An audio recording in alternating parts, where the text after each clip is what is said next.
Hi everyone, welcome to the Matrix Oracle. My name is Audrey. This is your astrology forecast for the last quarter moon in the sign of Leo.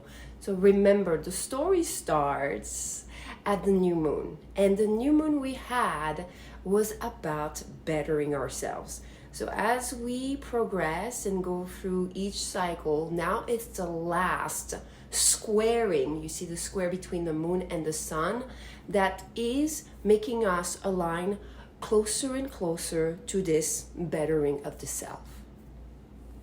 I'm just realizing I can't help myself since I'm a child to tell stories. I'm a grandma at heart. I know some of you are just like me.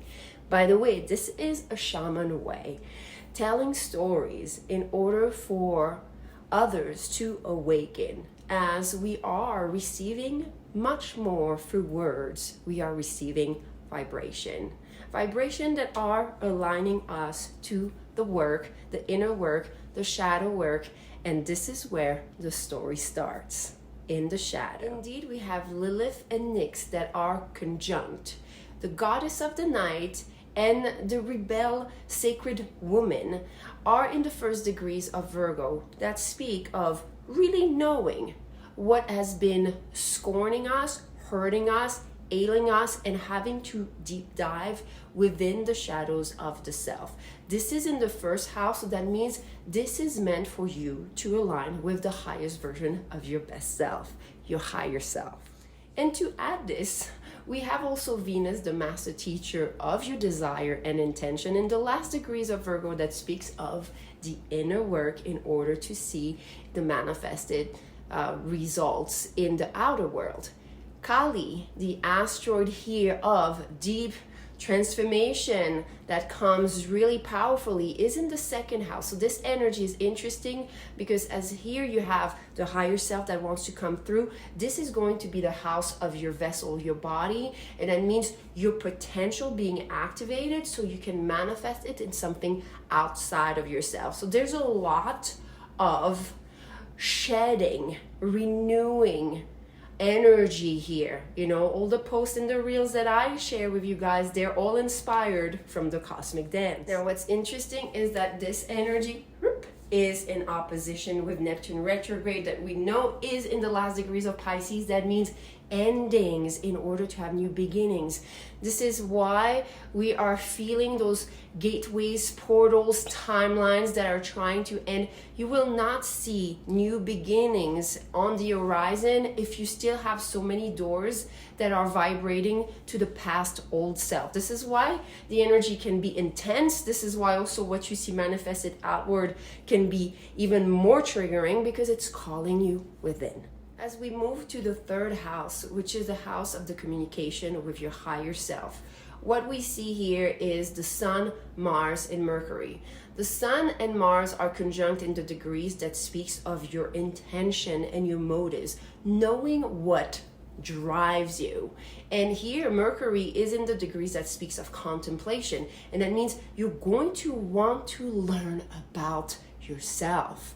Know thyself to know the universe. Now what's interesting with this energy, it's in opposition with Jupiter and Uranus. They are still both in retrograde, and those placements of Taurus speak of unconditional love and here joy and optimism. And it means here that you have to really ponder on what drives you and if it's bringing you real, true love, satisfaction, fulfillment, joy, and if it's good for you, or you're doing it or being driven by trauma response, fear of rejection, of abandonment. What drives you, and is it out of love and joy, love and light? Some of you know that I like to look at the sacred geometry of energies, and here we have a T-square with those two energy lessons that we mentioned, with a apex at the moon in the degrees of Leo that speaks of confidence. So that means you're going to want to transcend the fear of rejection, of abandonment, or whatever fears you're holding. You're going to want to have confidence and courage in yourself, and that means also learning and knowing in this part here, because the story began here, what depletes you of that confidence. Are you surrounding by people, environments, situations, co-workers that are lowering that energy? Are you still held by karmic cords, patterns, energy vampires that are pulling this energy so you actually don't do things out of pure love and joy? You're doing it to please and conform and adapt, fit in. Pluto here is in the 5th house. It's your master teacher of transformation for your power. In the house of inner child, self-expression, and that means there's a lot of things that maybe you're going to feel that you want to create, because it's a very creative house, in order to get you out of your mental prisons, because this is the degrees of Capricorn, the last degrees that are speaking of the mind, the mindset, what is still prisoning, caging you and caging your light, and caging you to go towards what really is calling you at a heart and soul level. Saturn, the master teacher of impact, is in the 6th house, just on the descending line, so the where the sun sets, and speaks of the degrees of change, metamorphosis. So some of you've been sharing with me, you're feeling like you're in a cocoon, that there's a lot that's going on. Yes, remember, you're shedding layers here. You're understanding, contemplating on things that you were feeling and could not pinpoint, and now you're starting to shift, and now you're starting to change. This is happening especially also in the one-on-one interaction, because that's the descending line, and you're going to see that you're changing in your relationships, and you might lose some relationships and you might gain new ones that are more aligned with that transformed version of self. Moving on to the house of shadow, the 8th house, we have a lot going on here. We have Neptune again closing those doors, those timelines. We have Priapus. Some of you, if you don't know, that's something that's new on Astrology. They are adding the divine counterpart of Lilith. That is kind of the over materialistic, physical driven masculine, and we're seeing that this energy, all this work that we're doing, is ending this distortion inside the masculine principle. There's also here the wound of powerlessness, again, that has been going on for a while. Chiron is the wounded healer. Now, Chiron has a lot of potential in terms of teaching you how to become your own healer, become your own teacher, master, guru, so you can communicate better with your higher self.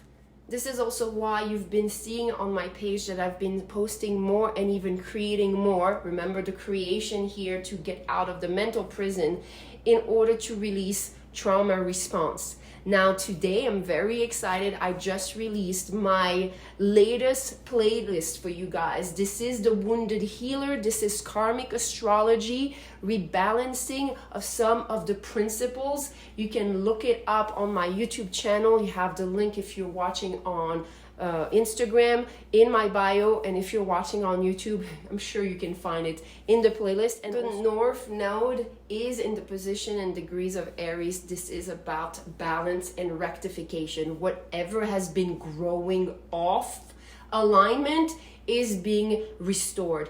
This is the house of spiritual education, things that are unknown. So be ready and open to learn new things, and especially the South Node will be in the 3rd house, and that means all this communication, when you start to contemplate, expect to be receiving guidance from a higher part of yourself, a one that is hidden, because in order for you, remember, this is the story, how it goes, you need to do the inner work, you need to clear your aura, you need to deep dive so you can move through the fear, move through the trauma, and receive the higher guidance. You have a divine blueprint within you. You are a seed, a divine sacred seed that was planted here on earth, and that already holds the template of everything you're meant to become.